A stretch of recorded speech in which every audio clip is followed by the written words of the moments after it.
Halo, halo. Yes, oke. Ya, saya pikir awalnya akses bar dan akses consciousness juga sebagus itu. Sama pemikiran kita.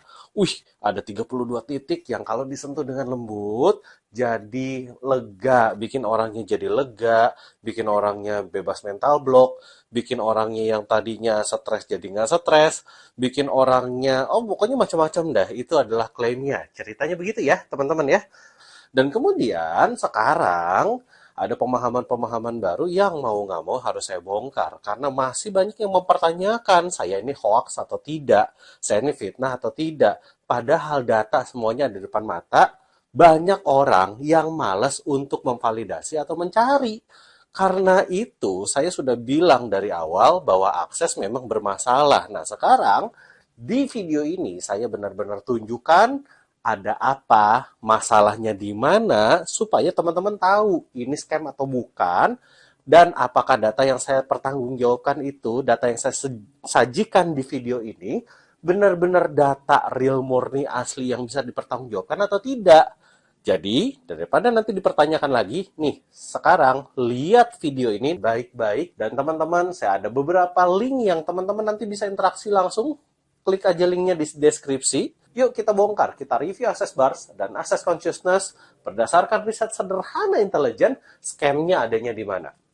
Buat teman-teman yang sudah melihat banyaknya access consciousness class, itu dimulai dari nomor 1 dan nomor 2. Betul ya, teman-teman pasti diajakin dulu, dipromosikan terlebih dahulu dengan yang namanya access bars. Dibikinlah access bars begitu powerful. Dan hal yang menarik yang saya lihat di sharing-sharing yang ada di YouTube sana gitu lah ya, atau sharing di media sosial yang lain, terus terang kebanyakan orang yang mempromosikan akses sangat minim ilmu, literasi, pengetahuan, pengalaman tentang terapi itu sendiri. Jadi begitu dia cuma punya satu-satunya teknik terapi yang namanya access bars, tiba-tiba mendewakan dalam tanda kutip. Nah, karena itu saya juga memberikan data-data berikutnya supaya bahan pembanding. Is it worth it gak sih? Tapi juga ada yang tidak worth it yang teman-teman harus bisa pahami. Nah, itu adalah access bars. Berikutnya, setelah teman-teman berada di access bars, kemudian terjadilah yang namanya swap bars gitu ya. Udah belajar bar 1 hari, kemudian besok-besok pasti diajakin gitu ya. Yuk swap bars yuk. Di rumah si X lah, di rumah si Y lah, dan lain sebagainya gitu. Kemudian saling bergantian ngebars. Habis itu, tenang ya, asik ya, enak ya. Badan sampai ngegeter-geter gitu lah ya. Nah, begitu udah mulai akrab, baru mulai deh teman-teman ditawarin yang namanya foundation class. Ya, di mana foundation class itu 4 hari. Dulu zamannya saya cuma berapa belas juta gitu, saya nggak tahu yang sekarang kayak gimana. Nah, perkembangan di foundation class inilah yang menarik. Karena disinilah saya baru bisa menemukan scamnya di mana. Oke ya, dan nanti teman-teman akan, kalau mau, bisa saya sharingkan scam-scam yang lain di mana aja. Di buku foundation. Bahkan ada beberapa buku yang lain gitu ya, bukan cuma buku foundation. Nah, dari situ selama 4 hari itu, terus terang, ada ketertarikan saya merasakan bahwa hebat nih, bagus nih akses, tapi di satu sisi nggak membuat saya damai sejahtera karena berasa ada yang berlawanan sama diri saya. Nah, biasanya kalau ada yang berlawanan sama diri kita, pada saat kita berada di kelas foundation itu, apa yang terjadi? Buat yang kepalanya panas, silahkan di bars. Jadi sambil dengerin materi, sambil dalam tanda kutip energinya berjalan gitu lah ya. Bagi yang merasa nggak enak, maka di bars. Ya kan? Di kelas itu. Betul kan? Nah, karena betul, kenapa saya bisa cerita? Ya karena saya udah duluan aja daripada teman-teman gitu ya. Nah, karena itu yang terjadi, apa yang terjadi selanjutnya adalah penolakan demi penolakan dan ngerasa bahwa ini something wrong. Tapi pada saat itu saya belum bisa membuktikannya. Nah, sekarang membuktikannya dengan begitu mudah di area ini. Nah, sisanya tentang choice of possibility, energy synthesis being, symphony of possibility, dan lain sebagainya, ada beberapa yang saya pernah ikut secuil-cuil lah ya. Nggak cuma sekadar itu, buat teman-teman, sebagai seorang fasilitator atau certified fasilitator, gitu ya, bukan fasilitator bars doang nih, jadi levelnya udah paling tinggi, namanya certified fasilitator, itu dia pasti dikasih satu buku atau ya bentuknya suruh ngeprint sendiri gitu lah ya. Itu ada sekitar 700 halaman. Buat teman-teman, kebanyakan pasti nggak pernah dikasih lihat. Nah, saya pernah lihat. Dan isi dari buku itu banyak yang dalam tanda kutip nih, sampahnya. Gitu ya. Review yang ada di video ini adalah meliputi dua hal aja deh ya. Nomor satu, dari mana asal-usul pembelajaran Access Bars, Access Consciousness. Itu nomor satu tuh. Yang kedua adalah mengapa dimulai dari healing dan bukan langsung dengan materi pembelajarannya. Jadi dua hal ini akan saya bahas di sini. Nah, di dua hal ini teman-teman, nomor satu itu adalah benar-benar valid. Untuk bisa menjawab pertanyaan nomor satu, saya harus disclaimer terlebih dahulu. Review ini membahas tentang ajaran atau doktrin dari Access Bars, Access Consciousness. Buat yang masih mau menutup pikiran dan hatinya, dan bagi yang masih merasa bahwa fanatik banget dengan Access Bars, Access Consciousness, pemaparan ini nggak cocok buat kamu. Kemudian, review ini adalah untuk orang yang memiliki pikiran yang terbuka dan masih memiliki iman hati nurani. Review ini tidak membahas pihak-pihak yang saat ini sedang berstatus fasilitator dari Access Consciousness di Indonesia. Jadi ingat ya, kita akan membedakan mana pengajarannya, mana orangnya. Paham ya teman-teman ya? Yang kita serang adalah pengajaran dari aksesnya. Yang kita serang adalah ideologinya, bukan orangnya. Kalau orangnya yang saya serang, dalam tanda kutip gitu lah ya, mungkin ya cuma Gary doang. Tapi sisanya, saya tidak akan menyerang. Karena mereka yang ada di Indonesia adalah teman-teman kita juga. Oke ya, paham ya? Nah, kemudian karena banyak dari mereka, maksudnya banyak dari fasilitator Access Consciousness yang ada di Indonesia, nggak tahu fakta latar belakang dari Access Consciousness itu sendiri. Jadi mereka belajar tanpa mengerti fakta latar belakangnya itu apa.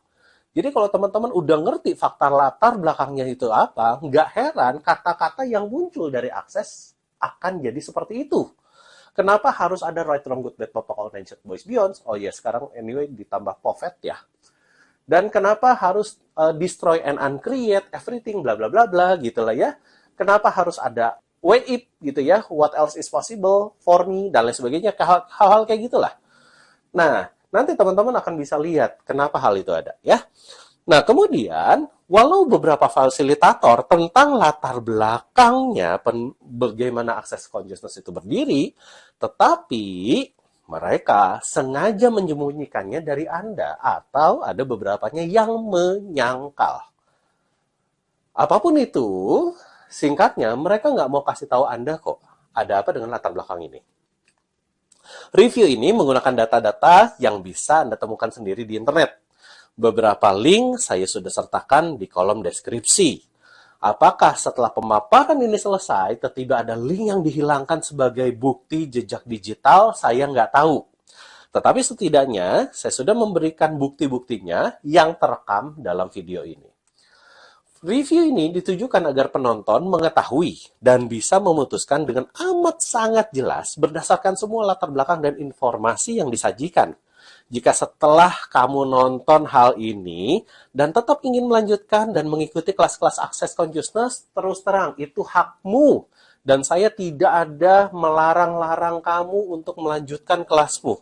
Ya. Dan buat teman-teman yang juga berstatus fasilitator jenis apapun fasilitatornya, mau bars ke, certified fasilitator ke, body process ke, being dan lain sebagainya, talk to entities misalkan salah satunya, ya silakan lanjutkan kelas-kelasmu juga, tidak ada masalah gitu lah ya. Dan buat yang mau melanjutkan benar-benar toh biayamu sendiri, saya juga nggak bayarin gitu lah ya. Jadi itu silahkan kebijaksanaan teman-teman. Tapi singkatnya, perhatikan baik-baik, jika dirimu sudah mengetahui setelah nonton ini, mengetahui tentang kebenaran data, Saya minta satu hal aja. Pilihlah dengan bijaksana keputusan Anda. Apakah Anda tetap lanjut dengan kelas-kelas Access Consciousness atau stop dan keluar dari Access Consciousness. Kembali lagi, pilihan di tangan Anda. Mari kita cek fakta tentang Access Consciousness. Cek faktanya sederhana. Kita belajar, atau lebih tepatnya adalah kita bongkar hal yang satu ini aja. Dari mana asal-usul pembelajaran Access Bars, Access Consciousness. Perhatikan baik-baik apa yang saya temukan. Ya, ini adalah asal-usulnya.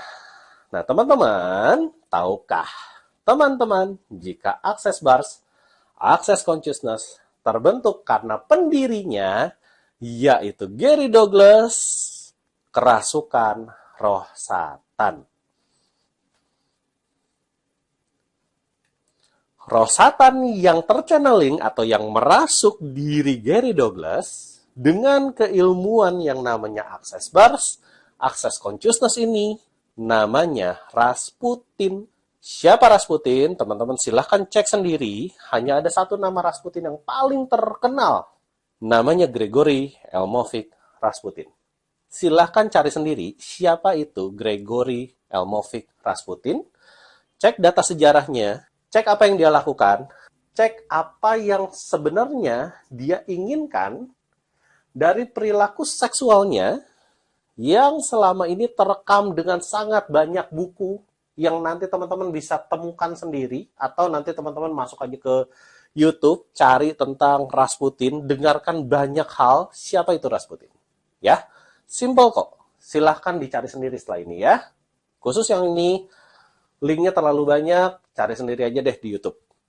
Oke ya? Nah, apakah informasi bahwa Access Consciousness, Access Bars ini muncul gara-gara kerasukan ini benar-benar bisa dipercaya, atau saya cuma nyebar fitnah doang, atau saya cuma nyebar hoax doang? Bisa dipercaya nggak sih apa yang lu omongin? Gitulah ya, gampangnya.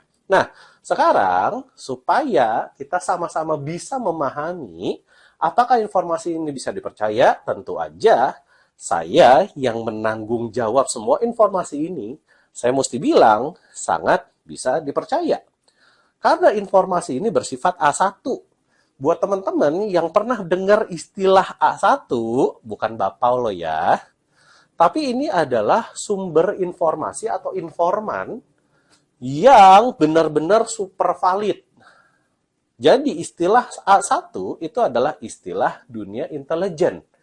Nah, di dunia intelijen, A1 itu maksudnya apa sih? Adalah saksi mata, bukan dari katanya, bukan dari katanya, bukan dari katanya. Jadi benar-benar murni saksi mata. Yang kedua, terlibat langsung.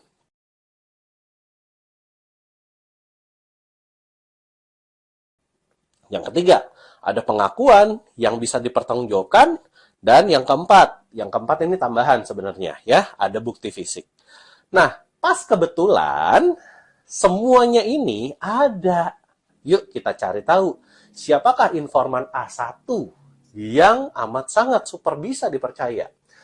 Ini adalah pembuktian dan pengakuannya. Nah, sekarang kalau teman-teman sudah tahu, apalagi yang sudah pernah dengar satu kata ini atau satu orang ini, websitenya ada, dan dia juga berada di bawah naungan Access Consciousness. Sumber informan A1-nya adalah Shannon O'Hara. Siapa Shannon O'Hara? Dia adalah anak dari Gary Douglas sendiri. Ya. Nah, sekarang siapa anak yang nggak tahu bapaknya? Paham ya? Oke, A1 nggak nih? A1 ya. Nah, tetapi A1-nya dari mana? Nah, saya buktikan dengan 3 hal. Linknya ada di kolom deskripsi. Ini pun baru contoh, teman-teman. Terus terang, saya punya lebih banyak link lagi daripada 3 hal ini. Ya, yang menjelaskan, yang mengungkapkan bahwa memang ini adalah satanik. Ya, oke, yuk sekarang kita bahas. Saya nggak akan buka tiga-tiganya, saya hanya akan buka satu hal aja, yaitu blok yang pertama. Oke, teman-teman, kita sudah terhubung dengan blok yang pertama, dan hanya yang pertama aja yang saya akan munculkan, gitu lah ya. Di sini ada sangat tertera dengan jelas Growing Up with Rasputin, ya.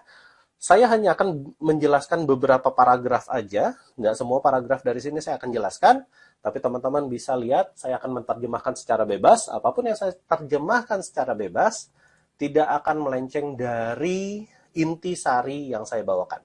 Ya, yuk, yang pertama.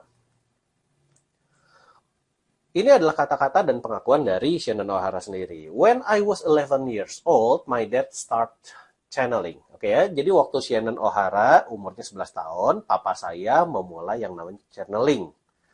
Gampang ya? Nah, for those who don't know about what channeling is, buat yang nggak tahu channeling itu apa, nah, channeling itu adalah ketika seseorang meninggalkan tubuhnya dan tubuhnya itu dikuasai oleh pihak lain, entitas lain, dan entitasnya itu yang berbicara. Jadi, gerinya hilang, tubuhnya ada, jiwa gerinya hilang, sehingga ada entitas lain yang berbicara melalui tubuhnya Geri.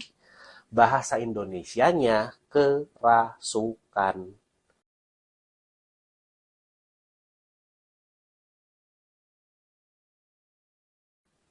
Paham sampai sini?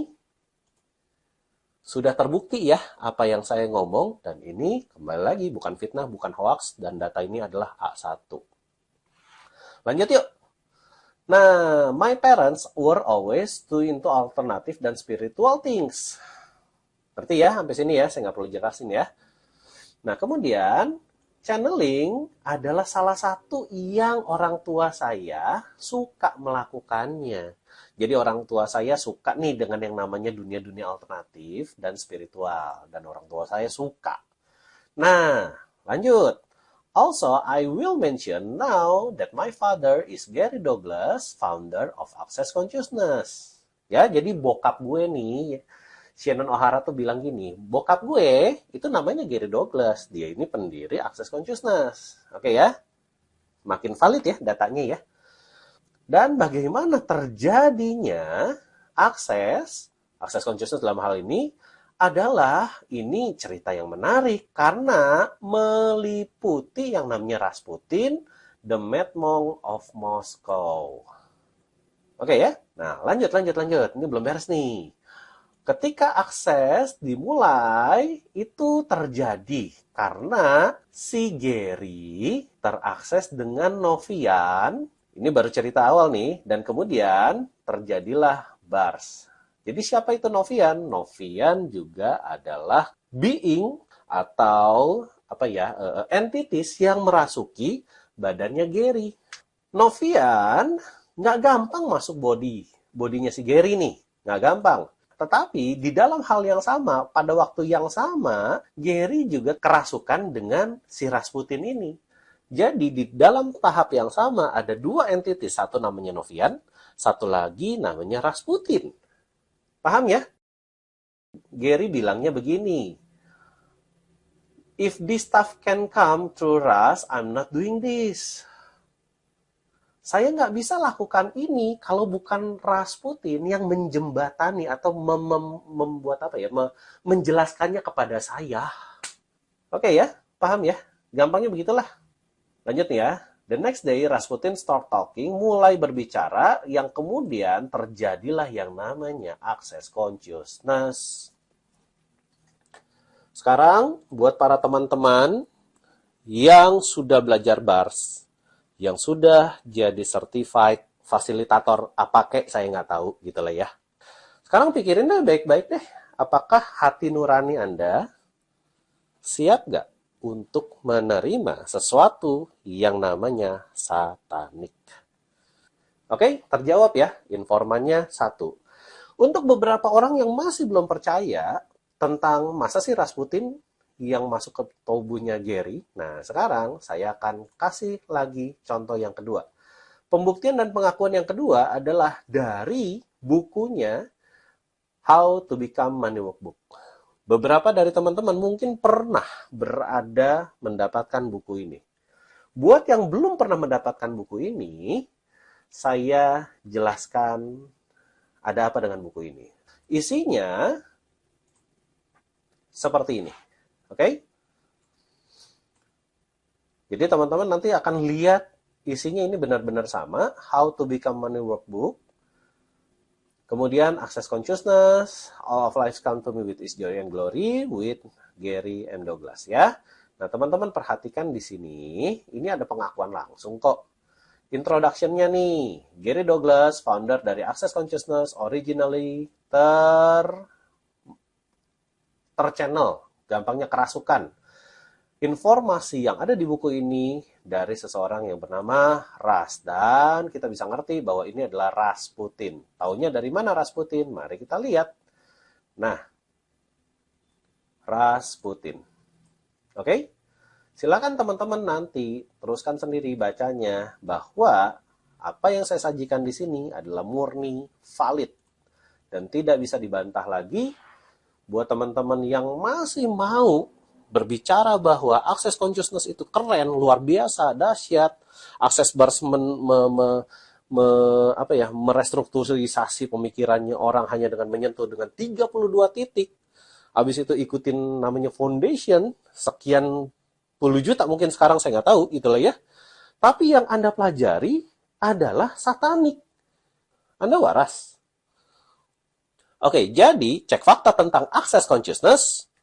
Dari mana asal-usul pembelajaran Access Bars, Access Consciousness sudah terjawab. Nah, sekarang sebelum saya lanjut ke pertanyaan kedua, saya akan menawarkan Anda, gitulah ya. Penawarannya adalah tetap lanjut nggak dengan Access? Atau stop dan keluar, karena pilihannya ada di tangan Anda. Oke, saya sudah buktikan bahwa apa yang terjadi dengan Access Consciousness bukanlah sesuatu yang benar. Walaupun di akses nggak ada benar, nggak ada salah. Terlalu deh. Lu punya otak dipakai. Meskipun akses berbicara, thinking is thinking. Lu kalau mikir, nggak dapat apa-apa. Betul? Iya. Oke ya. Kemudian, menjawab pertanyaannya tadi. Ada pertanyaan kedua tuh. Kenapa dimulainya dari healing, bukan dari materi pembelajarannya? Oke, singkatnya, kenapa sih dimulainya dari Access Bars? Kenapa nggak langsung dari foundation class-nya aja? Kenapa? Ayo, simple teman-teman. Kenapa Bars itu mendahului? Supaya teman-teman bisa ngerti, buat yang udah sering di Bars, merasa ada memori yang hilang. Dan ketika memori itu hilang, maka diganti dengan pembelajaran-pembelajaran, value-value dari satanik, untuk masuk ke dalam diri Anda. Segampang itu. Itu maksud dari Access Bars diajarin duluan, kemudian diajakin ke foundation class. Atau nanti masuk ke choice of possibility, ya terserah apapun. Tapi tugasnya di situ. Supaya nilai-nilai satanik ketanam di diri Anda. Nilai-nilai satanik itu apa aja? Ya, tunggu aja video saya selanjutnya. Ya. Saya sudah merangkum banyak hal kok. Sataniknya adanya di mana. Jadi ceritanya gini teman-teman. Jika ada masalah, lakukan Access Bars. Dan banyak kan yang begitu. Apakah teman-teman juga melakukannya? Kalau ada masalah, Bars saja. Ada masalah, Bars saja. Ada masalah mental, bete, kesel, marah, dendam, kecewa, dan lain sebagainya. Lakukan aja Bars. Betul kan? Seperti itu. Kemudian, kalau ada masalah uang, nggak langsung nih ke foundation class. Nggak langsung. Tapi ada kelas-kelas kecil. Misalkan contohnya, ikut yuk, how to become money, money and entities, money clearing, dan lain sebagainya. Betul ya, buat teman-teman, makanya ada kelas-kelas kecil gitu. Untuk dalam tanda kutip, memfasilitasi clearingnya kamu supaya kamu lebih light dan lain sebagainya.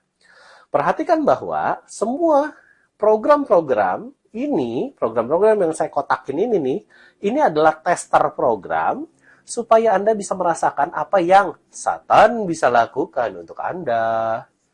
Masa bisa begitu? Ini adalah tester program, teman-teman. Seperti yang tadi saya sudah tunjukkan, how to become money aja. Yang datang ke kelas itu, yang ngajar di kelas how to become money aja, itu adalah Satan itu sendiri dalam bentuk wujud Rasputin yang ada di tubuhnya Gary. Masa kayak gitu aja masih mau diikutin sih? Saya punya pertanyaan sederhana sebagai penutup. Simpel aja, oke ya? Ini ada pil. Jika ada sebuah pil yang bisa menyembuhkan Anda, tetapi pil ini dari Satan.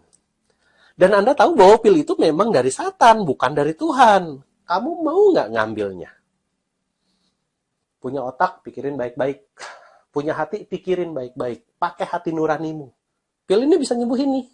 Tapi itu dari Satan. Mau ngambil nggak? Pertanyaan sederhana berikutnya. Pil itu diberikan gratis deh.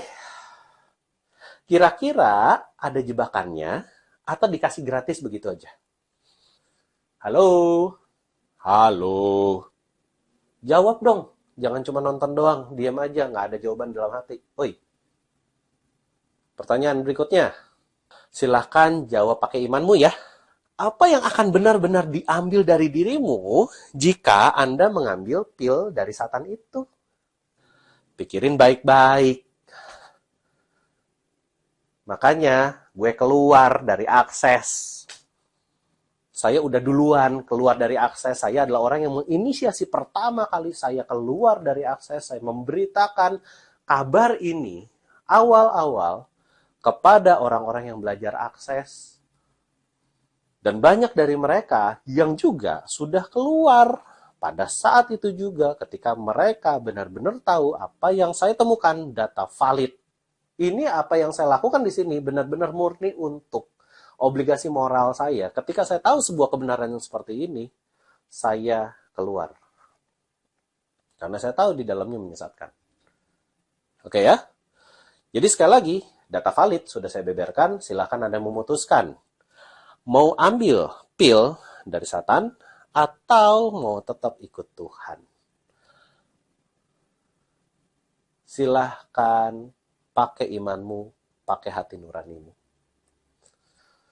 Waktu saya pertama kali diajarkan tentang akses bilang bahwa modalitas tuh gampangnya gini, tools yang disediakan akses ini berbeda dari yang sudah pernah saya alami sebelumnya. Ceritanya gitu tuh ya. Dulu yang ngajarin saya begitu tuh. Nah, singkat kata, saya akan memberikan beberapa hal komparasi yang amat sangat sederhana supaya teman-teman bisa paham ya, benar-benar bisa paham. Saya akan bawakan 4 hal ini, ada hipnoterapi, ada NLP, ada emotional freedom technique, dan juga ada access consciousness.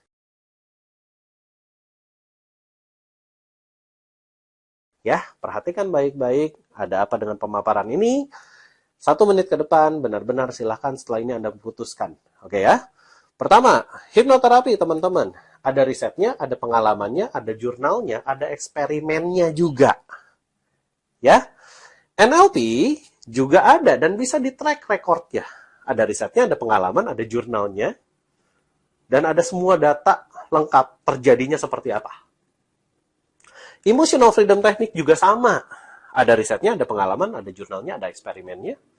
Dan semua data risetnya juga ada. Ya, jadi data terbentuknya hipnoterapi gara-gara apa, NLP gara-gara apa, emotional freedom technique gara-gara apa, semua data itu ada. Paham ya? Cuman akses yang datanya gara-gara kerasukan Satan bernama Rasputin. Jelas? Oke? Silakan pikirkan. Silakan putuskan apakah Anda mau mengambil pil dari Satan ataukah tetap ikut Tuhan. Simple, sederhana.